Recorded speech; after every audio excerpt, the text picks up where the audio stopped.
On the programme tonight, angry scenes as Essex firefighters protest against new working conditions they say lives could be put in danger. The night shift is very inefficient in terms of doing productive work because from midnight until 7 o'clock in the morning, our firefighters are able to rest, and that is go to bed. A crackdown on street gambling gangs conning thousands out of people each week. Also tonight, following the sudden death of London fashion designer Alexander McQueen, we look at his legacy. Plus,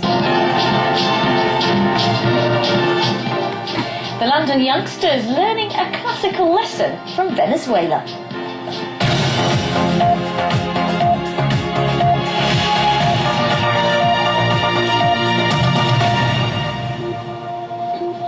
Hello and good evening. There have been angry scenes at the opening of the first fire station to be built in London for over a decade.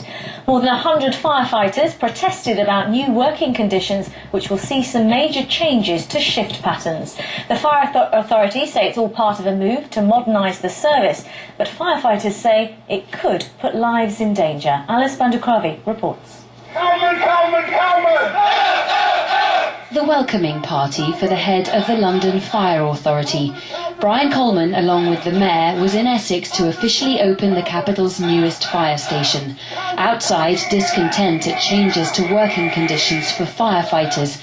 Inside, well, it was an altogether lighter affair. I don't think they're here to demonstrate against you or the people. I think they're here to join us in celebrating this fantastic new building, aren't they? I'm desperate for a copy of one of the placards my office wore. I think you're not a serious politician if you haven't had a placard saying, "You must go" on it. Part of the reason they want him out is because of changes to shifts, meaning firefighters will work shorter nights and longer days. I'm entirely relaxed that we're pushing forward the modernisation agenda, that we're investing in the London Fire Service, and that we're making London a safer place for all Londoners, including union members. But unions say some aspects of modernisation are just change for change's sake. They want to bring in 12-hour shift proposals. And we know for a fact that 12-hour shift proposals will lead to a worse fire service in London. The current shift systems operate for nearly 30 years.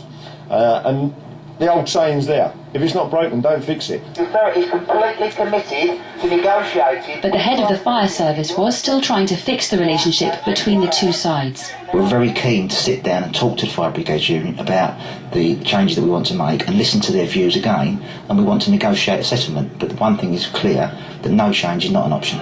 An easy getaway wasn't an option either. Brian Coleman and Boris Johnson needed extra security to get past protesters who would only leave after they'd seen them off. It may be London's first new fire station this century, but modernising the fire service won't be painless. The unions have even threatened industrial action over changes to their working conditions. Alice Bandukravi, BBC London News. Well, those were the chaotic scenes outside the new fire station today. Let's cross to our political editor, Tim Donovan, at City Hall. Tim, are we seeing the beginning of something here, more unrest in London's fire service? Well, I think it's hard to escape that conclusion, Riz, when you see one set of emergency service personnel tussling with another there and the Mayor having to leave by the back entrance. The truth is there has been growing tension. There are a number of layers to this. The members of the Fire Brigades Union don't like this new shift system. At the moment, there are no discussions going on between them and the management because they are angry over the suspension of an FBU official. And there's also another dimension, which is that there is a lot of personal anger, a personal animus directed against the head of the Fire Authority, Brian Coleman, who has this reputation for being abrasive and confrontational.